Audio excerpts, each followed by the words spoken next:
जय जय श्री राम। आप सभी का जीवन मंगलमय हो। भारत संस्कार मंच YouTube channel, Facebook, Instagram, Twitter के द्वारा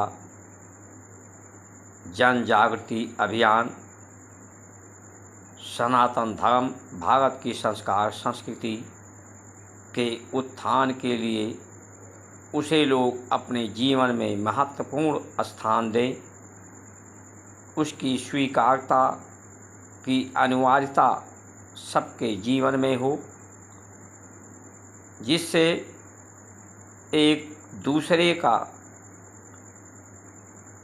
लोग साथ कर दें, सहयोग करें, एक दूसरे से सरोकार रखें, संबंध रखें, सत्य के आधार पर सच्चित आनंद होकर के सब में आत्मीयता हो, आत्म अनुभूति हो, आत्मज्ञान हो, आत्मबल हो। आत्मबल ही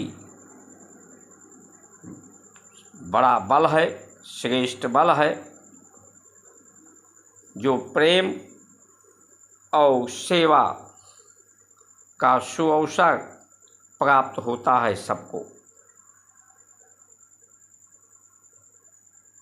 लोग ईमानदार हों, अपने परम कर्तव्यों के प्रति कर्तव्य निष्ठा हो लोगों में, परिवार के प्रति अपने को, शरीर के प्रति लोग अपने शरीर का ठीक से संभाल कर सकें, सुरक्षा कर सकें, स्वस्थ रह सकें, समाज का कर सकें, परिवार का कर सकें, देश, राष्ट्र, विश्व का कल्याण कर सकें। इसके लिए महत्व देना जीवन में सबसे अति आवश्यक। हमारे ऋषियों ने इस पर शोध करके जो सूत्र सिद्धांत दिया है, दृष्टांत दिया है, उपदेश किया है, उसी सन्मार्ग पर चलकर, सत्पथ पर चल के, सत्कर्म करके ही सभी का कल्याण होगा। इस कल्याणकारी संचार क्रांति से जुड़ करके सब्सक्राइब, लाइक, शेयर, फॉलो करके आप सभी लोग महानुभाव अपने लिए कल्याणकारी बने, परिवार के लिए बने, समाज के लिए, देश के लिए, राष्ट्र और विश्व के लिए कल्याणकारी हों। जब आपके द्वारा दूसरे का कल्याण के मार्ग को आप अपनाते हैं, तभी आपका कल्याण होगा, तभी आपको परमात्मा की कृपा प्राप्त होगी, जो ऋषियों का, हमारे मनीषियों का उपदेश है। चिंतन करें आप, संस्कार न हो। पशु में और प्रकृति में सिर्फ इतना अंतर है, प्रकृति का ही, परमात्मा के ही सभी अंश हैं, उसी के गुण और स्वभाव के अनुरूप सभी की कार्य पद्धति है। जो पशु होता है, जानवर होते हैं, वो संसार में होते तो हैं, लेकिन उनमें संस्कार न होने के कारण, मर्यादा न होने के कारण एक दूसरे से लड़ते रहते हैं, हित शुभ नहीं कर पाते। जिस बच्चे को पैदा करती है माँ, उसी बच्चे का वो साथ नहीं देती, उसे अपने सहयोग नहीं करती। वही बच्चा बड़ा होता है पशु का, तो उससे ही लड़ने लगता है, उसी के साथ संभोग करने लगता है, जिससे एक ही वंश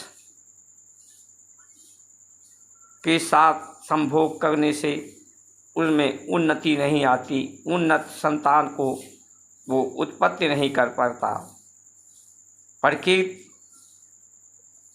को शुद्ध नहीं कर पाता जानवर होता है, गंदे जल को भी पी लेता है, गंदी चीज़ों को भी वो आहार के रूप में ले लेता है, उसे स्वच्छ नहीं कर पाता क्योंकि उसके पास विवेक नहीं होता, उन्नति उत्तम संतान नहीं होते। एक ही वंश से पैदा होने के कारण उनमें वर्ण संकरी आ जाता है। वर्ण संकर जो होता है वो कभी शुभकारी नहीं होता, उन्नतशील नहीं हो सकता। जिस तरह से आज हमारे वैज्ञानिक जो उत्तम बीजों का, उत्तम पौधों का निर्माण करते हैं, एक दूसरे विपरीत वंश के लोगों के पौधे को एक में मिलाते हैं तो तीसरा उन्नतशील बीज या पौधा पैदा होता है। उसी तरह से ऋषियों ने हमारे एक ही वंश, एक ही गोत्र कुल में विवाह न करने की पद्धति का कारण यही था कि वर्ण संकरी न हो, दूसरे वंश दूसरे कुल से उसकी शादी हो ताकि उत्तम संतान उत्पत्ति हो। जल आप देखें तो जल कोई स्वतंत्र तत्व नहीं है, हाइड्रोजन ऑक्सीजन का मिश्रित होने से, एक साथ मिलने से जल का निर्माण होता है, लेकिन एक दूसरे के विरोधा है, एक जलने वाला है और एक जलाने वाला है। अग्नि मर्यादा में रहे तो आपके लिए शुभकारी है, लेकिन वही अग्नि मर्यादा को तोड़ करके भयंकर रूप ले तो आपके लिए अशुभकारी है। व्यक्ति की जो शरीर है इसे ज़्यादा न ठंडक से सुख मिलता है, न ज़्यादा गर्मी से मिलता है, न ज़्यादा बरसात से मिलता है, लेकिन यही तत्व जल, वायु, अग्नि, आकाश, पृथ्वी के कारण ही शरीर है।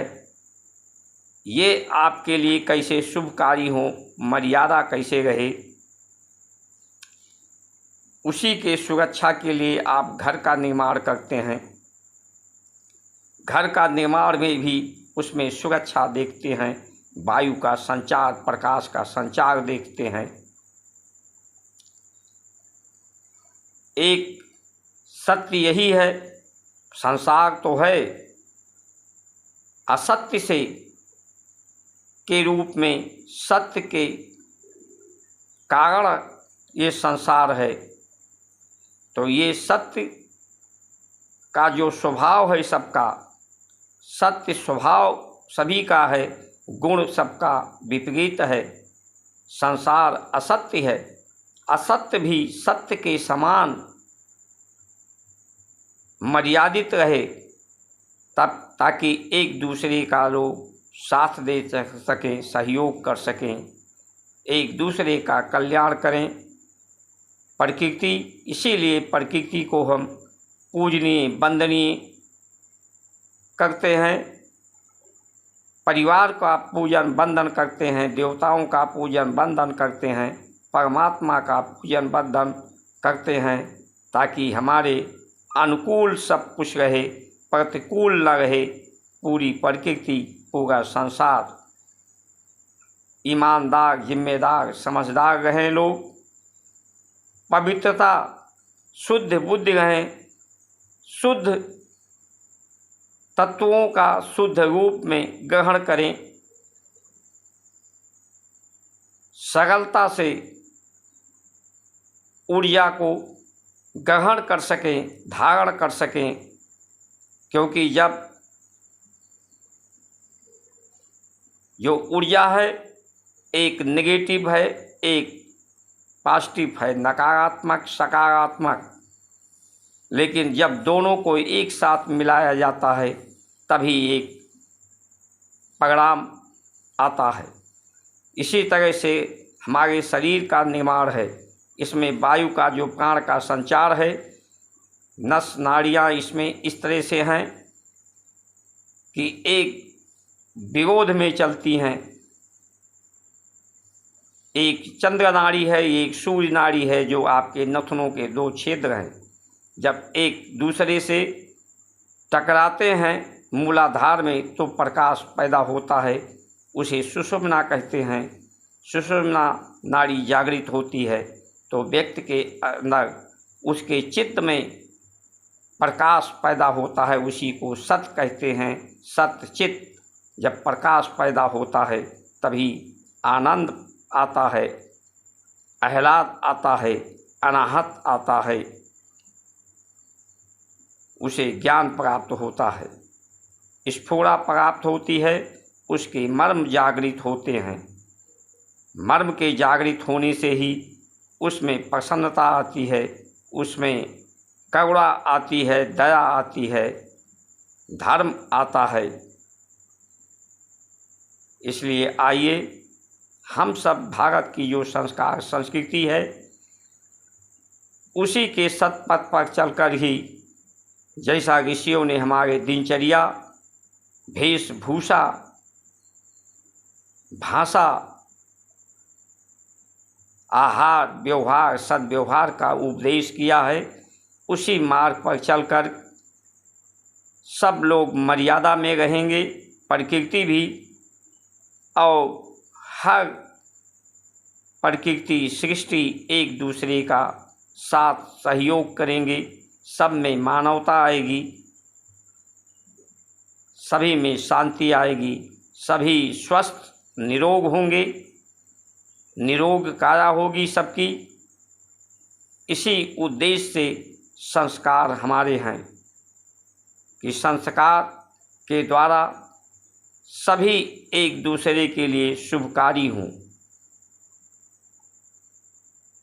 मंगलकारी हो, सत आचरण हो तो मंगलाचरण हो।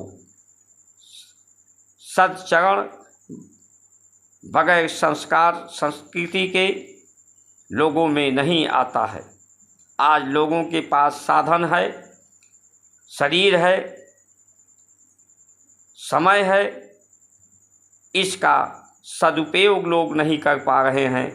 जिस तरह से जानवर जी तो रहा है, पैदा तो हुआ है, लेकिन एक दूसरे का साथ सहयोग नहीं कर पाता, उन्नति नहीं कर पाता, क्योंकि उसे ज्ञान नहीं है। ये उन्नति प्रगति के मार्ग पर सिर्फ हम ऋषियों के दिए हुए सूत्र सिद्धांत के द्वारा ही सबकी उन्नति होगी, सब में आत्मीयता होगी, सब में प्रेम होगा, सबका अज्ञान दूर होगा कि हम सब एक ही परमात्मा के, एक ही प्रकृति के संतान हैं, अंश हैं। एक दूसरे का सहयोग और सत्कार करें। अगर ये संस्कार नहीं रहेगा, इसका महत्व जिस तरह से घटता जा रहा है, इसके विरुद्ध लोग आहार विहार, वेशभूषा, भाषा का दिनचर्या जो आज निशाचरी हो गई है, रात में लोग कार्य करते हैं, चाहे वो भोजन हो चाहे कार्य हो। आप कहते हैं विज्ञान के द्वारा रात में भी आप प्रकाश पैदा कर लेते हैं। अंधेरा जिस तरह से रात हो जाती है, अंधेरे में कोई कार्य नहीं कर सकता, लेकिन आज आप लोग विज्ञान के माध्यम से कि प्रकाश पैदा किए हैं, लेकिन आप दिल के अंदर, चित्त के अंदर किस तरह से प्रकाश पैदा करेंगे? ये प्रकाश आप बाहर तो पैदा कर सकते हैं, लेकिन चित्त सच्चित्त कैसे होगा? इसमें प्रकाश कैसे पैदा होगा? बुद्धि में कैसे आपकी प्रकाश आएगा? बुद्धि में कैसे निर्मलता आएगी? शरीर कैसे निर्मल होगा? आपका घर मकान कैसे निर्मल होगा? इसके लिए संस्कार का होना, उपासना आराधना साधना का होना, आपके जीवन में ऋषियों के उपदेश सूत्र सिद्धांत दृष्टांत का होना अति आवश्यक है। इसके बगैर आप ना ईमानदार हो सकते हैं, ना समझदार हो सकते हैं, ना जिम्मेदार हो सकते हैं, ना बहादुर हो सकते हैं, ना एक दूसरे के शुभकारी हो सकते हैं, ना किसी का कल्याण हो सकता है। आपस में लड़ भिड़ करके एक दूसरे का अशुभ करेंगे, एक दूसरे की मर्यादा का हनन करेंगे, दुख पहुंचाएंगे लोगों का, जैसा कि आज की लोगों की प्रवृत्ति बढ़ती जा रही है। इसलिए समय से सभी को जागृत होकर के ऐसे राजनीतिक दलों को सहयोग करने की आवश्यकता है, ऐसे परिवार, ऐसे व्यक्ति का सहयोग करने की आवश्यकता है जो हमारे भारत की संस्कार संस्कृति के अनुकूल उसकी दिनचर्या आचरण हो। इस आचरण पर ईमानदार सबको रहने का, जिम्मेदार, समझदार, बहादुर होने का सुअवसर प्रदान करे। ऐसी परिस्थितियों का निर्माण हो सके जिससे सबका कल्याण हो। इन्हीं वचनों के साथ आप सभी का सुमंगल कामना करते हुए जय श्री राम।